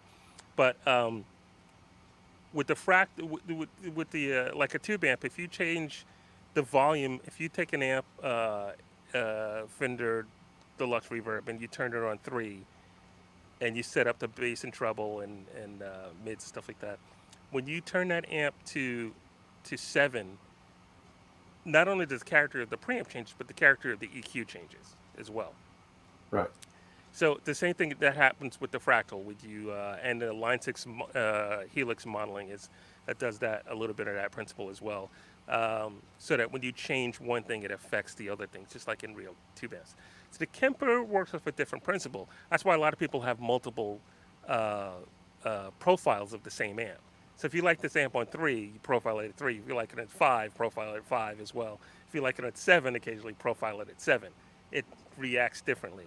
You can take 3 and change it, but you're better off just making a profile at 3 and then a profile at 7. So my friend called me up and he goes, I like it. It's cool. I used to do gig. It's not really the same. So he lost that energy. And I said, I told you when you got it to make your own profiles. Don't just use the stock profiles. You don't know who made them or why they made them, what guitar they used and stuff like that. So I harped on that, make sure that he made his own profiles. He made his own profiles, and a couple days later, he called me and goes, "You're absolutely right. I don't know why I didn't do this before. It sounds great." Because he mixes and produces, engineers, and mixes records for a living. I said, make your profiles the way you make you record guitar. So that's what he did. He set up like he's tracking guitar parts like he would always use for that band, and made his own profiles. And that's what he was like, it's absolutely great. And that's when he's like, I'm just getting rid of all my amps. And well, I don't know if you should need to get rid of all the amps, but I'll take that. So he gave me the 64, and it's a 64 Tremolux, which is the only year they had EL84s. And Dave knows I love EL84s. Before I realized, anything about tubes, I'm like, come on, I like this amp and this amp and this amp, but not this amp. I love EL84s, except my Marshall, but this Marshall I like. But yeah. So after 4 years of bugging me about I should use, even though he complimented me on my live tone, that I should switch back to tube amps, he's now using a Kemper, and he's right. The Kemper was right for him, not the Fractal. And there are other friends I've recommended, even the Line 6, because it's right for them, and not And a lot of people have recommended the Fractal. It's a wonderful time to be a guitar player. Not a great time to be a musician, music money-wise, but it's a great time to be a guitar player because the quality of guitars are up. The ability to record is up. Yes. Even if you don't want to do it professionally, you can still record. That's something that was so hard to do before. And also to get good tones. There are guys that are like, that are too purists, and they go, I bought some recording gear and I'm trying to get a good tone. And it's not as simple as just sticking a 57 in front of an amp. You could do that. That doesn't mean you're going to get a great tone. And I said, you should probably use your modeler. And they're like, and then they call me back, yeah, it sounds really good. All right. So now get the sounds modeling, figure out in the real world in the modeling world what you did. And then if you want to get better at recording, start trying to recreate that with some microphones and your tube amps. Recording, you have to have a healthy respect for every part of the artistry. You can't just say, I've been playing guitar for 25 years, 30 years, and now I'm going to be a recording engineer. That's like a total lack of respect for recording engineers. Mm-hmm. It's like that would be a recording engineer who's never played guitar. Go, I'm going to buy a Les Paul. I'm going to be a guitar player now. Yeah. You got to have a healthy respect for it. So just because you've been playing for a long time and you watch other people record doesn't mean you can record. So you have to, it's a learning process. Buy some gear, ask some friends, read some articles, watch some YouTube videos, try some stuff, practice. If you don't get it right, it doesn't sound great in the beginning, you got to keep going. But it's a great time that you have that ability to do that. And it's a great time that, I'm not making any sound in the house right now.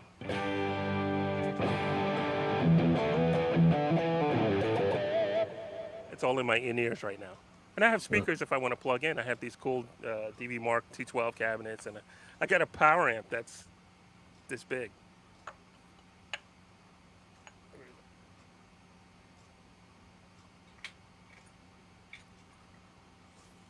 Because sometimes when I travel, most of the time when I travel, I use the PA monitors.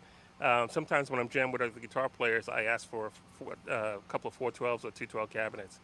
And this is a 120 watt power amp, so it's 60 watts per side. That's insane. Yeah, it's cool. Made by a guy up in Oregon. I can't see that. I can't tell you what it is because I can't. Glasses are right to the right. Yeah, I still can't see the way he made the logo. He made this one for me. He makes single ones. I don't know what it's called, to tell you the truth. I can't tell you. He didn't put the name of the company on there. I'll post it. But Seymour Duncan makes one. They make a small, a little bit bigger than this. This company makes a small one. Moore makes a couple of like single channel preamp, power amps and stuff like that. And then you can carry, there's lots of rack stuff you can carry along with the modelers and stuff like that. And Kemper has a powered version of their head and stuff like that. But it's just incredible times. It's incredible times to be a guitar player that you can do stuff. So. Yeah, I agree. Hey, I think my stuff is about to die battery-wise. Okay. Well, And it's we've it's been on for a also couple it's also 10 o'clock. So I think we're pretty good. What do you say? Thank you guys so much. And let's see if there's any last minute questions or anything here. Let's see. Sabrina Lamb says, be sure to check out Larry Tuesday nights live at 9 p.m. Eastern Standard Time each week here on YouTube and Facebook. Be sure to subscribe to his YouTube channel. Vince says that's fantastic. Ben Coombs says subscribe to Larry here. HTTPS. Blah blah blah. YouTube. Well, Larry Mitchell's YouTube channel. It's just so much to say, but yes. Let's see. Where did I just see it? Poo Ninja 4 space. That's it. So a power strip. Yeah, you probably want to not do a rack mount power strip. Remember, also tours are like trying to keep things under 50, large things under 50 pounds traveling. Yep. So a 4 space rack will get. If you start getting into 6 spaces, and the rack itself is adding a lot of weight. Yep. So yeah, and that's for a lot of tours. I mean, there's a guitar player I know that we're all fans of, and for a while it was costing him $5,000 just to move his rig from country to country, let alone the rest of the production. Yeah. But yeah, so tours don't want to do that. They don't want to add that extra cost and stuff like that. They Right. still want sound quality, but they don't want to add the extra cost. So. Right. So, Larry, where can people find? Where will people be able to find your new records and the songs on your records or your EPs? Everything I have 9 records out. I think everything but 4 are available on iTunes and Amazon, and then some of them are streaming on Spotify. I think I'm going to experiment and keep the new stuff off of Spotify. I don't want to get into the whole deal with that, but I'll find a way to put it up, and I don't know. It'll definitely be on iTunes, Amazon, probably Bandcamp. I don't know. Just tune in on Tuesday nights. Yes. Tune into Larry Tuesday nights on his channel, YouTube or Facebook Live. Thank and you, you'll Dwight. be able to find out. Stephen Familio says, great show. Definitely subscribing to Nez Says. Thank you, Stephen. Thank you, Steven's Steve. an awesome dude. Steven's a very awesome dude. Very, very appreciative. Everyone in the chat, thanks for showing up again. Thanks for hanging out. Boner Jams, thank you for the super chat tonight. Yes, Larry Mitchell, thank you so much for coming on. I know it was short notice, and you just are a rock star. Thank you so much. You're a dear friend and a rock star, and I really appreciate it. We both appreciate that. Thanks, Dave. Thanks, Ty. Thanks, Desiree. Thank you, Larry. I know she's back Thank there you, somewhere. Ty, as always. Thank you so much for doing this. Everyone in the chat, tune in. Well, first of all, I'll probably do my Sunday night edition. I don't know what I'll be showing or what I'll be talking about, but I'll do something. Next week, Ty won't be with us. He has a previous engagement that he cannot get out of. But we will have John Mancuda on the show as a co-host. He will not be acting the way he acts on Tuesday night, but he will be asking some great questions, and our guest will be Steve Lynch from Autograph. Steve Lynch. Amazing. Steve Lynch Great from guitar Autograph. player. And he's going to show us some guitars, and he's also really psyched to do this. He told me today. So see you guys next Sunday, and see you guys next Thursday. Ty, have a great week off. You do the same. Hey, thank you, everyone. Great to see you, Larry. Thanks so much. Yeah, great to see you too, man. All right, take it easy. Bye, everybody. Larry, hang out for just a second as long as you can. See you later, everybody.